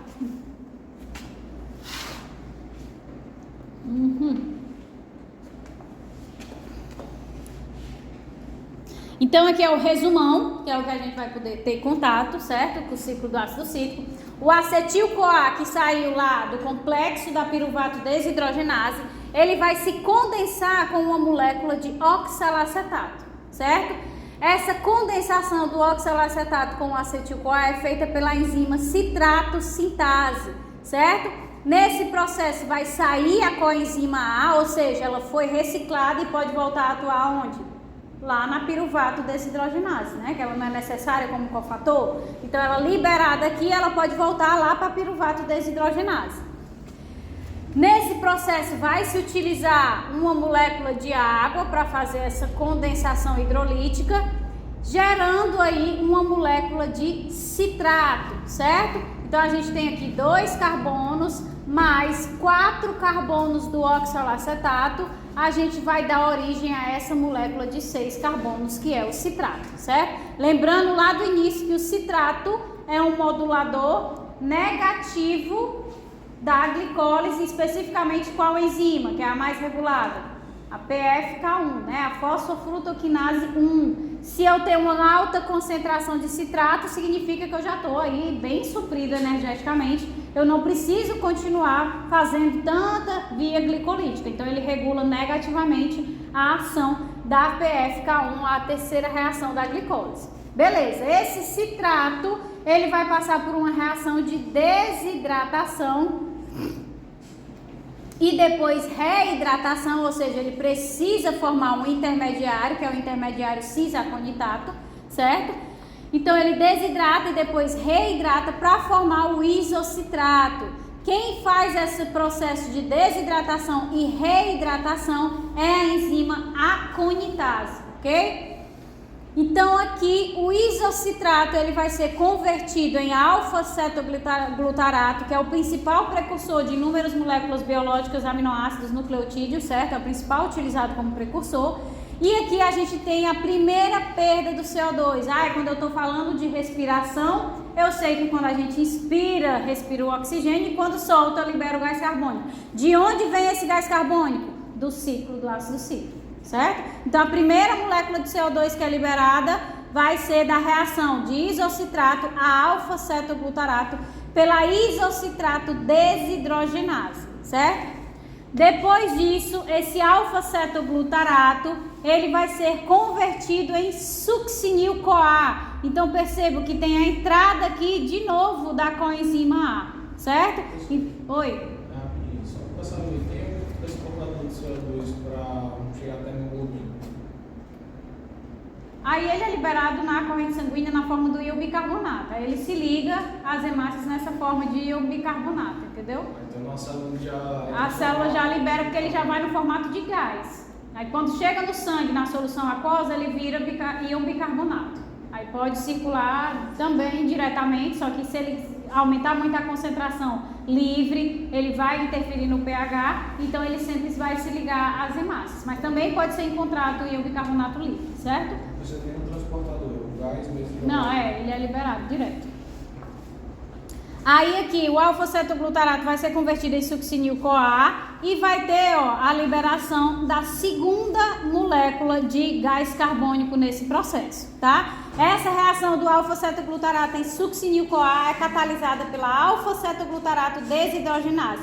É um complexo extremamente similar em questões catalíticas com o complexo da piruvato desidrogenase. Então, ele também tem as 3 enzimas, também faz o processo de canalização do substrato e também tem os cofatores para que esse processo aconteça, certo?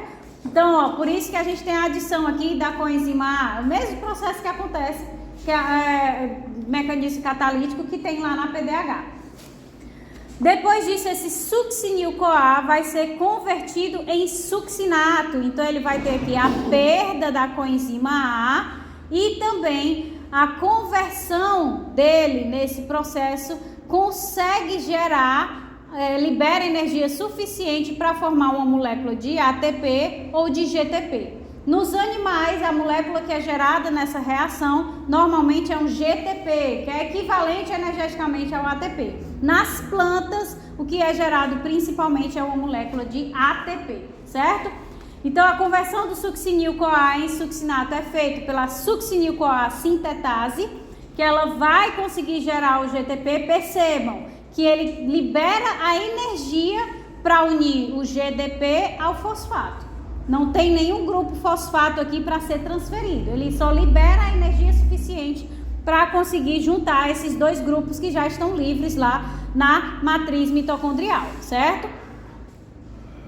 Esse succinato vai ser convertido aqui em fumarato pela succinato desidrogenase. Eu fui esquecendo de falar, mas eu vou voltar, certo? Então, a conversão desse succinato em fumarato, ela vai ser um processo de oxidação, né? Então, o FAD oxida o succinato a fumarato, consequentemente, os equivalentes redutores dele saem e vão para o FAD, gerando um FADH2. E a gente teve também aqui nas duas reações que liberaram o gás carbônico, a gente também teve que essas moléculas foram oxidadas. O isocitrato foi oxidado pelo NAD e o alfa-cetoglutarato foi oxidado pelo NAD. Consequentemente, os equivalentes redutores deles foram transferidos para o NAD, gerando o NADH. Então, eu tenho aqui um NADH, 2 NADHs e um FADH2 gerado até o momento. Vem aqui esse fumarato e é convertido a malato através de uma reação de hidratação, certo? Então, esse malato, ele não vai ter nenhuma geração de molécula importante e do malato ele vai ser convertido a oxalacetato. E esse processo também é um processo de oxidação em que o NAD vem e oxida o malato, gerando oxalacetato. Consequentemente, os equivalentes redutores dele foram transferidos para o NAD, gerando o NADH. Então, a gente tem a produção de um ciclo do ácido cítrico de 3 moléculas de NAD reduzidas, uma molécula de FAD reduzidas, uma molécula de ATP gerada e 2 moléculas de gás carbônico liberadas. No caso, esse FADH2, ele vai transferir os hidrogênios para o NADH2? Não. Ele também atua lá na cadeia transportadora de elétrons, certo? Então, o oxalacetato que iniciou um ciclo, ele foi regenerado para que ele possa interagir com outro acetil-CoA. Então, percebam aqui nesse ponto o que é que a gente tem. Isso aqui foi a passagem uma vez pelo ciclo. Um acetil-CoA gerou 3 NADs, um FAD e um ATP, do ponto de vista energético. Se para cada glicose eu gero 2 piruvatos, se 2 piruvatos vão gerar 2 acetil-CoAs, eu tenho 2 passagens pelo ciclo do ácido cítrico. Se eu tenho 2 passagens, eu vou ter no final 6 NAD reduzidos, 2 FADs reduzidos e 2 ATPs.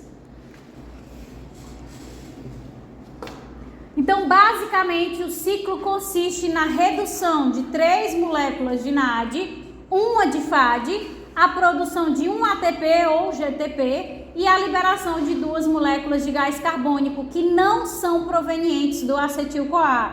Quando a gente olha para o ciclo aqui, a gente vê que o acetil-CoA ele está marcado aqui, esses gás carbônicos, né?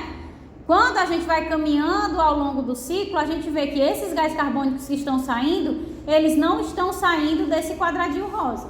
Então, o que é liberado não é proveniente do acetil-CoA. O acetil-CoA ele permanece dentro do ciclo porque ele tem um conteúdo energético muito grande. Então, é outro gás carbônico que vai ser liberado da molécula que vai ser reciclada aqui do oxalacetato, tá?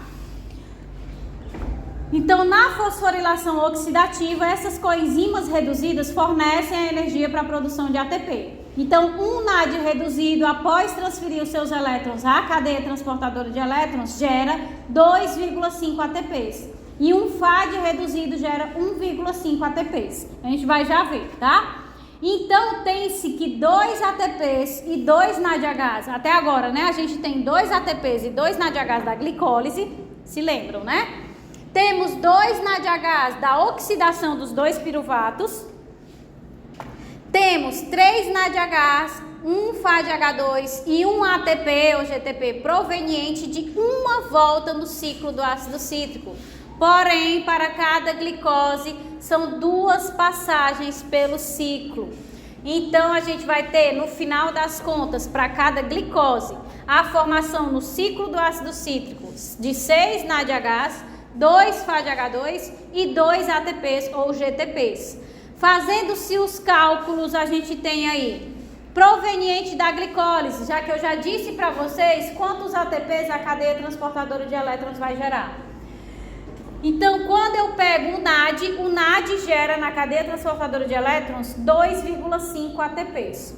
Então, eu tenho 2 ATPs de saldo da glicólise e tenho 2 NADHs. Então, é 2 vezes 2,5. Então, 5 mais 2, eu tenho 7 ATPs gerados pela glicólise, certo? Da conversão do piruvato em acetil-CoA, eu tenho uma formação de 2 NADHs. O NADH, ele gera quantos ATPs? 2,5, 2 vezes 2,5, tenho mais 5 ATPs. Somando os 7 da glicólise com os 5 da conversão do piruvato em acetil-CoA, a gente tem aí 12 ATPs já. Quando a gente parte para o ciclo do ácido cítrico, a gente tem 6 NADHs, portanto 6 vezes 2,5, mais 2 FADHs, portanto 2 vezes 1,5, mais 2 ATPs, que é o que é formado diretamente. Então, a gente tem no somatório final 32 ATPs, certo? A maioria sendo provenientes do ciclo do ácido cítrico. Então, aqui nessa tabelinha tem todas as reações que acontecem. Na glicose convertendo a glicose 6-fosfato vai diminuir 1 ATP, frutose 6-fosfato em frutose 1,6 bifosfato diminui 1 ATP e agora a gente começa a ter o saldo, a compensação, certo?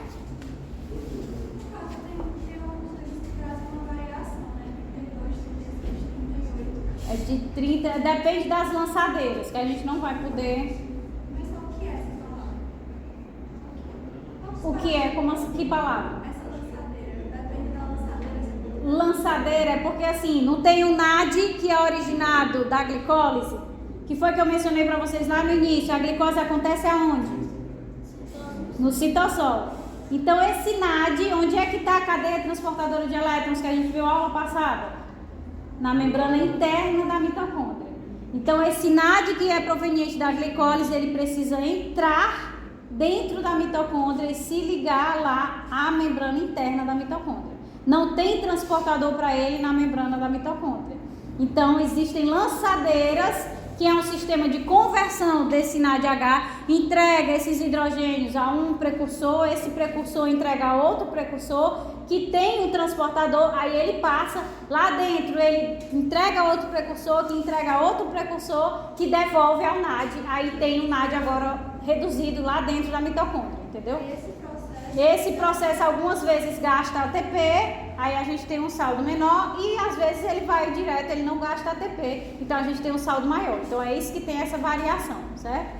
Professor, esse ciclo do ácido cítrico é de crédito, né? É, mas ninguém usa isso não. É ciclo de ácido cítrico, correto, né?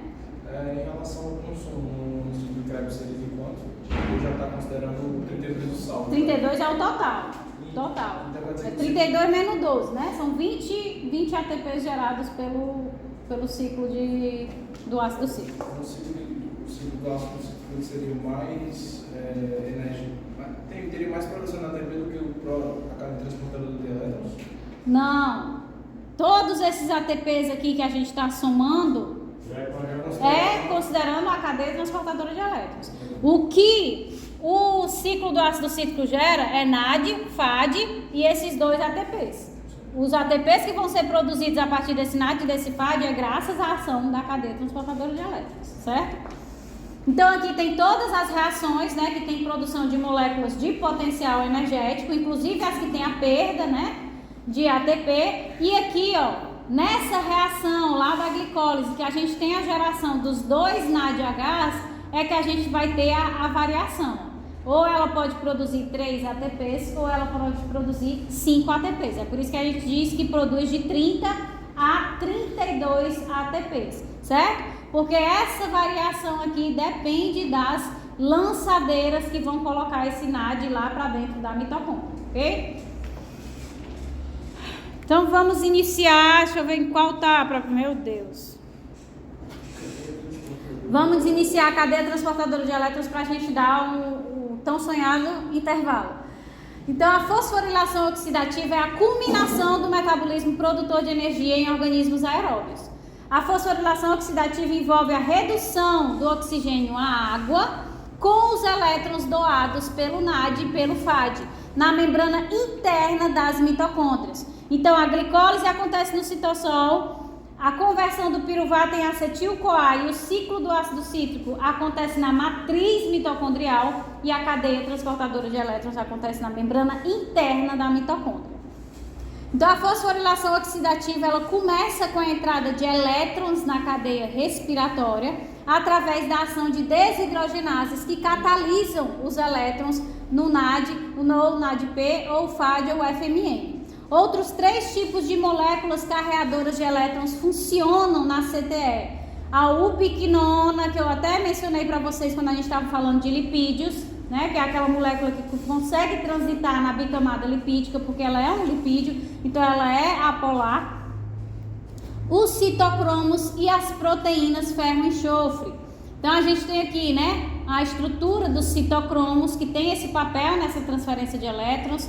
Temos a estrutura das proteínas ferro e enxofre, né? Essa daqui que forma essa estrutura mais tridimensional cúbica é o que a gente chama de proteína de Riesk, que é um polímero de aminoácidos contendo ferro e enxofre nessa estrutura tridimensional. E temos aqui a ubiquinona, essa aqui é a forma dela não reduzida e ela tem a capacidade de receber elétrons. 1 elétron ela forma a semiquinona, 2 elétrons ela forma o ubiquinol, que é a forma completamente reduzida com 2 hidrogênios.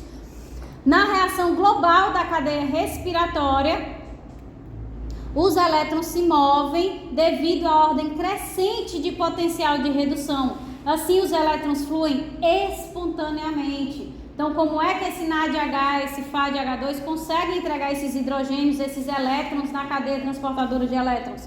Porque quando ele chega lá nos complexos, esses componentes aqui têm um potencial de redução muito maior que eles. Então, o elétron sai deles espontaneamente para ir para essas moléculas. Então, os elétrons saem do NAD, vão para a ubiquinona, vão para o citocromo B, vão para o citocromo C1, depois citocromo C, depois citocromo A, depois citocromo A3, até chegar ao oxigênio. Essa tabela mesmo aqui mostra o potencial de redução crescente dessas estruturas. Então o NAD é o que tem, em questão assim, da cadeia transportadora de elétrons, o menor potencial de redução. Então quando ele chega perto dessas estruturas, ele já libera os elétrons deles para elas, tá? E aí vai crescendo até se chegar ao oxigênio. Então por isso que os elétrons fluem na cadeia transportadora de elétrons.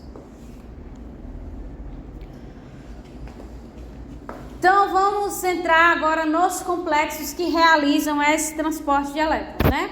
Temos aí o complexo 1, que é o chamado complexo da NADH desidrogenase, que é uma enzima grande que tem 6 centros de ferro e enxofre. Ela tem um formato de L, onde um braço fica imerso na membrana e outro se estendendo até a matriz mitocondrial. Então aqui é a membrana interna da mitocôndria e aqui é a matriz da mitocôndria, certo? E ela vai catalisar 2 processos, a transferência de 2 elétrons do NAD para o FMN, que existe dentro da estrutura desse complexo proteico. Do FMN se transfere para os centros ferro e enxofre, ou seja, vai aumentando o potencial de redução. O potencial de redução do FMN é maior do que o do NAD, o potencial do centro ferro e enxofre de redução é maior do que o do FMN, então vai transferindo espontaneamente esses elétrons. E então do centro ferro e enxofre para a ubiquinona, gerando o ubiquinol. Quando a ubiquinona recebe os 2 elétrons, ela forma a sua forma completamente reduzida, que é o ubiquinol, certo? E pela energia gerada nesse processo de transferência de elétrons, esse complexo proteico consegue bombear 4 prótons da matriz mitocondrial, ou seja, daqui, para o espaço intermembrana. Lembrem que a mitocôndria é formada por 2 bicamadas, né? Então tem a membrana externa, o espaço intermembrana e tem a membrana interna. Então ele bombeia esses prótons para o espaço intermembranado da mitocôndria, que vai ficar positivo, e a matriz mitocondrial fica negativa. Então vocês conseguiram visualizar esse transporte de elétrons aqui até chegar a ubiquinona, formando o ubiquinol, e o bombeamento de prótons que foi possível graças à energia gerada na transferência desses elétrons. Tranquilo?